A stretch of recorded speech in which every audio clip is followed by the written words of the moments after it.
Oh my goodness. I think we are ready to receive words of wisdom and moments of meditation by the one, the only, the man, the myth, the legend, the one who makes it happen. Ladies and gentlemen, no other superlative can describe him in quite the way that he deserves. However, we humbly introduce him to you this morning. Ladies and gentlemen, T-Boz, welcome to the show. Thank you. Thank you for that wonderful introduction. And as superlative as I am, how come in the parade car, I'm walking behind you with a water bottle? Good morning, Yes, we're going to get the parade. I'll be the guy with the water. He's in the car waving with the models on either side of him, and I'm walking behind him with the water bottles. Good morning, everyone. Good morning, Mr. Williams. Friday Eve, long weekend eve, but a very a nice weekend for us, but a somber remembrance on Monday. We're going to talk about that today in our Memorial Day salute. Come on in, everyone. Dave, could you hold the door? There's some people out in the hall, and I see some people down on the street coming in. Could you just hold the door? Come on in, everyone. Anywhere you want. Sit wherever you want. Yes, sir, you can sit over there. Come on in, and thank you for joining us for words of wisdom, moments of inspiration, and meditation, and inspiration. And glad to have you here. Glad to be able to do this. Thank you, Jock, for allowing me to bring this to the community of Torrington and the community at large. We do not have any shout-outs today. Some of you may say, well, gee, Boz, it's Memorial Day weekend. Veterans Day is for the living. Memorial Day is for the deceased men and women who served this country, and this show is going to salute them with a story. We'll get into that in a minute with our format.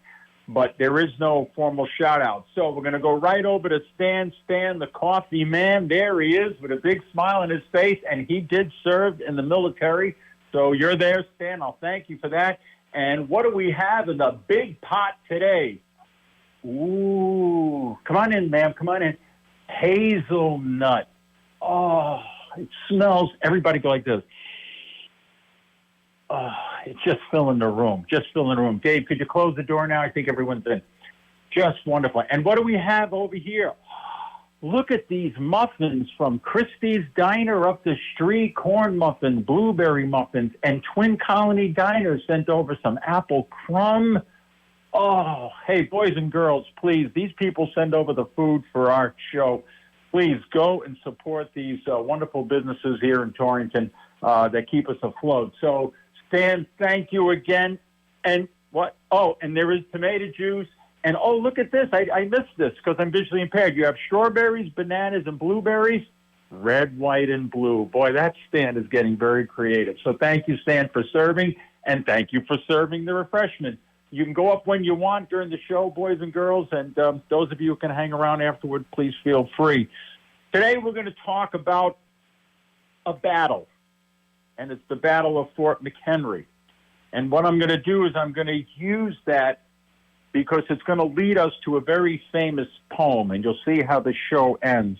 So this is going to be our salute to the lives of the soldiers, men and women, who died to keep us free. Now, boys and girls, some of you may not agree with the wars that we have fought. Some of you may not agree with the administrations that sent us into these wars. I understand that. That's fine. But by the grace of God, at least honor the men and women who fought gallantly and shouldered a rifle so that we can do shows like this. Irregardless of whether you agree with the war or the people that sent them in, however you feel politically that you're right. That's why we fly the red, white, and blue. But in lieu of all of that, men and women walked across battlefields to die for people who they didn't even know. It's one thing if Jock and I want to defend someone because of our friend here in Torrington. But we're going to go back to the War of 1812. But there are people who died not only for their sons, but their grandsons, great-grandsons, and for all of you in the audience, for people who they didn't even know. Think about that. They died for a cause, for a belief, something that they believe in, something that we believe in. I was born at a time when I missed the Vietnam War. So I didn't serve, but I would have shouldered a rifle for this country. And we'll talk about that a little bit in the show. So let's start. I'm going to do this very different. This is going to be a very different show for me.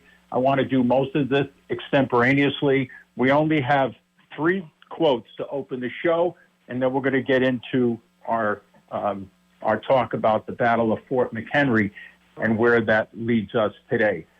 Psalm 18, verse 39, for you equipped me with strength for the battle, and for you made those who rise against me sink.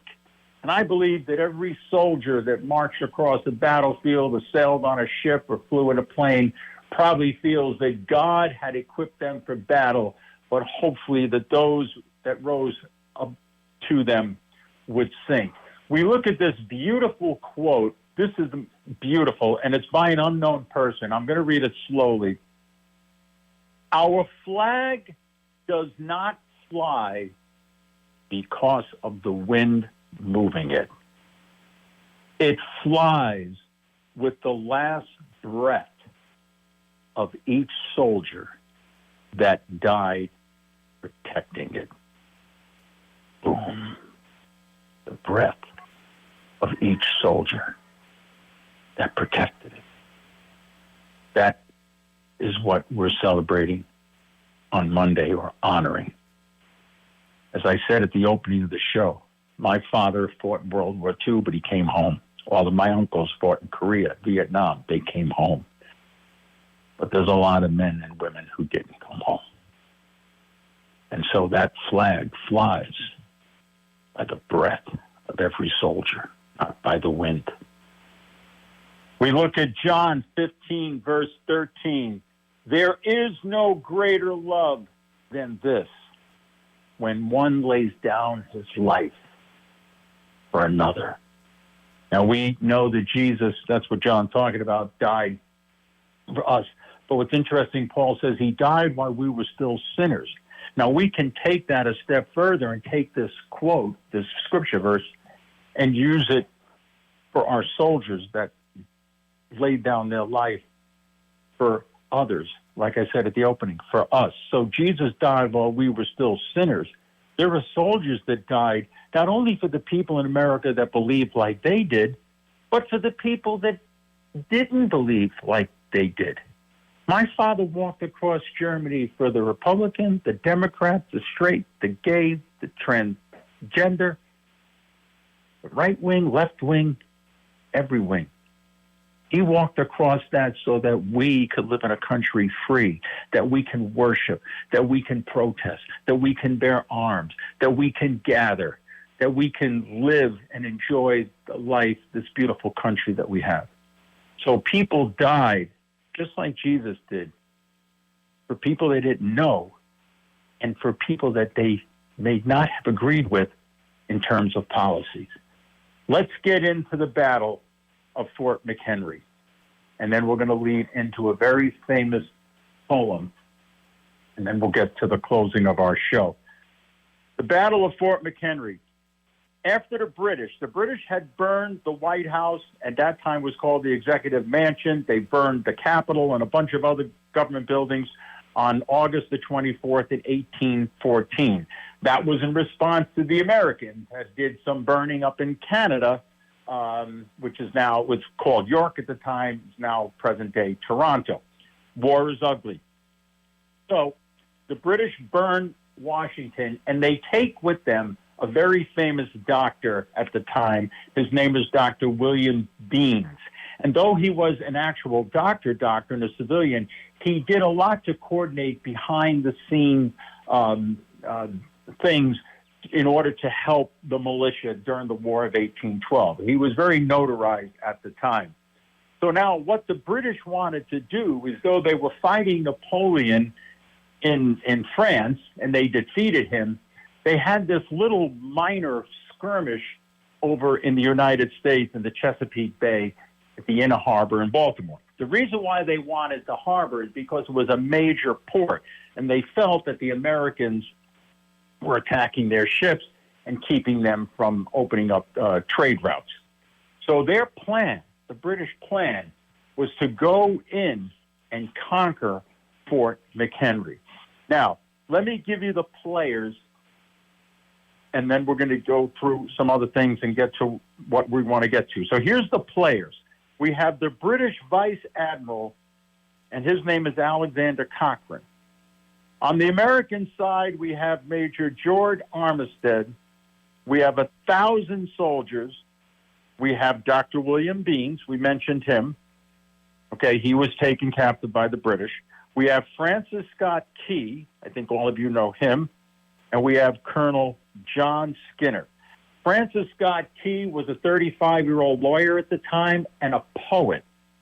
And they asked him and John Skinner, who would negotiate for prisoners of war, to go down and meet the British and negotiate for Dr. Beans's release.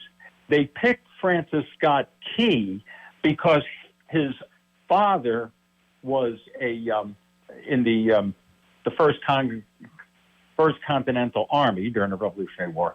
And then his uncle was a British loyalist. So they felt that he was in the middle and he would make a good person for the negotiation. So then on the 5th of September, 1814, Francis Scott Key and John Skinner on a small truce ship. These were ships they would use when they wanted to make a truce or peace treaties and things like that. And they sailed down a river, the name escapes me, into the Inner Harbor in Baltimore to meet the British. Okay, we still have time. When they get there, they're surprised a little bit to see the amount of British ships that are close to the Inner Harbor. Now, these are not the regular battleships because the water was too shallow. So Vice Admiral Cochrane for the British moved into the port in the low waters what they called warships, with names like Devastation, Terror, Volcano, and Meteor. And so he moved these ships right in as close as he could to Fort McHenry because Fort McHenry was blocking the Inner Harbor in Baltimore. So Skinner and Francis Scott Key board the ship with the British, and they negotiate the release of Dr. Beans. However, the British still wanted to invade the port in Baltimore. They still wanted to attack Fort Henry. Now they knew that Francis Scott Key, Skinner, and Beans knew of their plan, so they didn't kill them. They already released the prisoner, but they said, we're going to put you in a smaller ship tethered to one of our ships so that there's no way you and your small ship can get to Fort McHenry and tell of their plan. Now, Francis Scott Key didn't know that the leaders of Fort McHenry had a sense that this was happening and that they were going to be attacked. And so they had taken time to build up defense walls and defense things along the fort in case of an invasion. Now, let's do the break now, Jock, because I want to get into the battle and into the poem and then into some comments and then to close the show. And we want to thank you, as always, for tuning in to your local community radio station, WAPJ Torrington, where we understand the importance of community because we understand there can be no community without you in it. And T-Boz is a direct demonstration of that. And we're so glad that he took this opportunity to become a WAPJ contributor and bring us this weekly segment, Words of Wisdom and Moments of Meditation. We want to take this opportunity to thank the sponsor of the Feel Good Show, 5 Points Center for the Visual Arts and 5 Points Art Center, with 2 convenient locations for you. One in the heart of downtown Torrington, the 5 Points Traffic Circle, and 2 at 855 University Drive on the former Torrington Yukon campus branch, exhibiting international, national, and regional artists. We want to thank them for their support of Torrington Community Radio, WAPJ, and the Feel Good Show, for allowing us to bring you quality community radio programming as we do at this time. So with that being said, we return the floor back to T-Boz. Thank you, John. Thank you, everyone. Okay, so just a quick recap. We have the British in their warships right at the doorstep of the Baltimore Harbor, the inner harbor, facing Fort McHenry. We have the Americans at Fort McHenry. Now, the American militia in those days, even though it was 30 years after the Revolution, was still a ragtag bunch of men. We didn't have very good leadership. We didn't have very good organization. We didn't have trained militia. We were kind of winging it, so to speak. So we have the Americans at Fort McHenry poised and ready, and we have on a smaller ship Francis Scott Key, Dr. Beans, and John Skinner and their crew of sailors. What then took place was the biggest onslaught from the British on Fort McHenry. And so on September the 13th, in the pouring rain, the British began a 27-hour onslaught of bombs and grenades and rocket fire on Fort McHenry. Now, in those days, they would raise a flag, which they called like a weather flag. In those days, when the flag went down, and the defending country or fighting country did not raise their flag, it was a sign of defeat. So all day long on the 13th, the bombs, 1,500 bombs were falling at one per minute on Fort McHenry, and the weather flag was tattered and waved, and the plane bent, and then it went back up. And Francis Scott Key was watching this, and he went down below to his compatriots and said, the flag is still there. They're still fighting. There was so much smoke. There was so much fire. There was so much bomb that the sky was lit up in red and yellow, and you could hardly see through the night, but they could see that weather flag was still tethered and torn. And hour after hour, the British just kept bombing the fort, and bombing the fort, and bombing the fort. It was like the sky was falling upon them.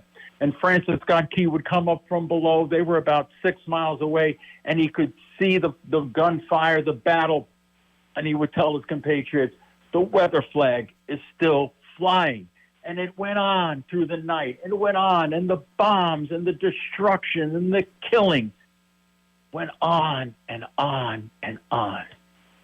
But on the morning of September the 15th, 1814, the bombing ended.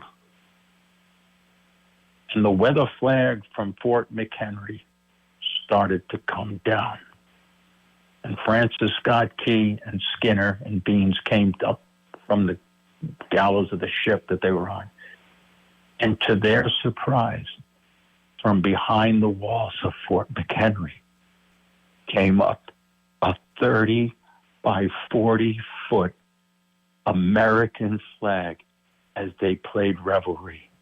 And the British were defeated in Baltimore by a bunch of ragtag soldiers who loved their country. But the sad part to all of this, at the base of that flag was dead soldier on top of dead soldier on top of dead soldier. Men who gave their lives holding up that pole so they could raise their flag. That flag is so huge, it has stars that are 2 feet in width. And the Colonel Armistead of Fort McHenry, had a woman named Mary Pickersgill make that flag for $409 in 1814. And he wanted it so large so that he felt that when they won, he would show the British the country that they were fighting. And Francis Scott Key saw that flag slowly come up behind the wall and went all the way to the top on the morning of September the 14th. And because of that, he wrote this poem. Oh, say can you see by the dawn's early light what so proudly we held at the twilight last gleaming was, whose broad stripes and bright stars through the perilous fight, or the ramparts we watch were so gallantly streaming, and the rockets' red glare and the bombs bursting in air gave proof through the night that our flag is still there. Oh, say does that star-spangled banner yet wave for the land of the free and the home of the brave. Yes, out of that hell, Francis Scott Key wrote what later became our national anthem in 1931 when it was set to music and it was adopted as the national anthem. He saw that bombing of Fort McHenry and wrote these words. And when my daughter Rachel went to a school in Litchfield, I won't say the name, she said, you know, Pop, people don't have to stand during the pledge or take their hats off. You know what I say? That's disgusting. When we would show cows up at the Big E and they would play the Star-Spangled Banner, there were people my age, Jock, and everyone, walking around without taking their hats off, still sipping their coffee and talking. What these people fail to realize is that the freedom that they have happened not only at Fort McHenry, but all over the world. But this one battle shows the love of country. It shows what Psalm says when it says, give me the strength. It shows what the unknown person says when it says the breath of every soldier. It says what John says when one has no greater love than when he lays down his life for another. My grandparents came here from Italy to have a free life, not free stuff. They raised 15 children, 10 on my mother's side, 5 on my father's. They grew up in poverty. But then the next generation and the next generation did better where we are today. It's the pursuit of happiness, not the guaranteed happiness, okay? But they came here. Why? Because they came here for that red, white, and blue flag that is a beacon to the rest of the world. Like Jock says on his show, you can make it if you try. There is not going to be a takeaway today, boys and girls. What I want you to take away today is the image of those dead bodies at the bottom of that flag that went up at Fort McHenry. I want you to take away those soldiers raising the flag at Iwo Jima. I want you to take away the Vietnam Veterans Memorial. I want you to take away the Korean War Memorial. I want you to take away the World War I and World War II Memorial. I want you to think of Pearl Harbor. I want you to think of every battlefield and ocean where bodies lay today that were never buried because they blown beyond recognition. If you've ever seen the movie Saving Private Ryan, not the John Wayne movies that we grew up with, but Saving Private Ryan, you see those young men. The average age of a soldier is 19. You see those young men sitting in those ships, scared out of their boots. And when those doors open and that scene, you see body parts flying in the water. That's war. That's what people do to give us the right and the freedom that we enjoy in this country. And I tell the people who don't vote, you should pull the lever for every man and woman that pulled the trigger for you. I think it's a disgrace when people don't vote. I think it's a disgrace when people don't take off their hat when they say the Pledge of Allegiance. If that's what our public school is teaching, I'm not for it. Whether you agree, as I said earlier, disagree, you stand when that flag goes up. Because the only reason that flag flies is because people shed their blood for you, people they didn't even know. And war goes on, and there'll be other wars. I'm proud to be an American. You want to know the truth? My grandfather was Italian-American. I'm American-Italian. I lived for the red, white, and blue, not the red, white, and green. They used to call the United States a melting pot. Then the new thing is calling it a stew. I don't agree with that. When you look in that stew, you know what you should see? Red, white, and blue. Because when I went to Italy back in 1985, you know what they said? Yeah, you look Italian. You American. That's right. I'm an American. I was born here. And I didn't have to shoulder a rifle for this country, thank God. But my fathers and uncles did, and thank God they came home alive. And I know some of you in this audience had parents that were military, and I know some of you probably lost aunts and uncles in different battles, Iraq, Afghanistan. The list goes on and on. So think of Fort McHenry Monday. It's not about hamburgers and hot dogs, not about having an extra day off or a long weekend. Take the time Monday to pause from whatever you're doing and think of the people that you didn't know, going all the way back to 1812 and 1776 and 1941 and 1964 and 1955 and 1990. It goes on. And think of those young men and women that sacrificed their life so that you can live free in the United States of America. That's what Memorial Day is all about. Freedom does not come free. Boom. Jock, you want to tie a red, white, and blue bow on this and go to the song? You know, sometimes, T-Boz, it's difficult to put bows on your very prolific and insightful monologues. I thank you for that, Jock. This is a very emotional topic, but I think it's one that needs, as I did the research on this, it really, I always had an appreciation for the military, but it gave me a bigger appreciation. And, you know, my grandfather used to say, I'm not going back to Italy. That's the old country. And, you know, I'll end with this. When I was taking a lot of Uber cars rides, when I first met Veronica, I don't drive, as everyone knows. And every one of the Uber drivers that I met that was from a foreign country, every one of them, some of them I hardly understand, but I got this much out of them. They're from all over, countries I'd never heard of. They said, Americans are spoiled. They said they don't know how good they have it here. All they do is complain. All of them became American citizens. And all of them said to me, they go back and visit, but they're not staying where they came from. They're coming back here. And they said the reason why they came here is because there's more opportunity here than anywhere else in the world. That's out of the mouth of immigrants. New immigrants, not my grandparent, father, 1907 and 1918, and my grandmother, early 1900s. Talking about the people that have come recently. And these men and women said they're not going back, and they've all become citizens. So what more can you say to that, right? Well, what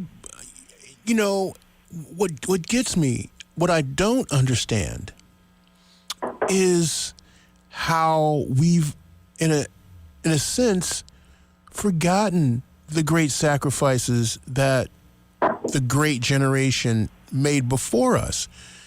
World War II was a statement. And it was a statement that was so profound that it highlighted all those values that made America exceptional. And that exceptionalism was built upon opportunity, equality, progressiveness,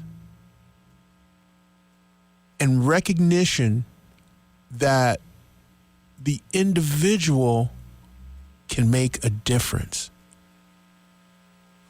And when those selfless people put it all on the line, it was for the individual. And we've forgotten that. And we've become so self-absorbed with what we want that we have totally abandoned the concept of what we need. And what we need is a refocus on the pillars that this country was built upon. And it wasn't built upon perceptions. It was built upon principles. And we need to understand what those principles are, what they mean, and hopefully in the process we can define or redefine what it is to be an American. So, you know, as always, you know,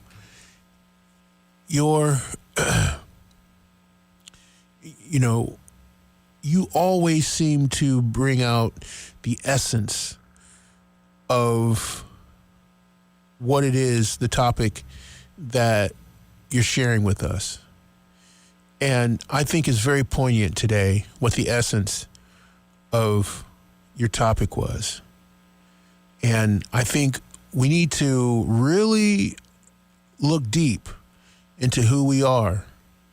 And if we're aspiring to be what being an American really means. And the other aspect of your talk this morning that I thought was very prolific was how music plays such a huge role in all of us, and what we do and how we do it and how we reflect on the times. That music, it doesn't maybe mean as much in the moment, but as we reflect, we get the essence of where that comes from and what it was all about.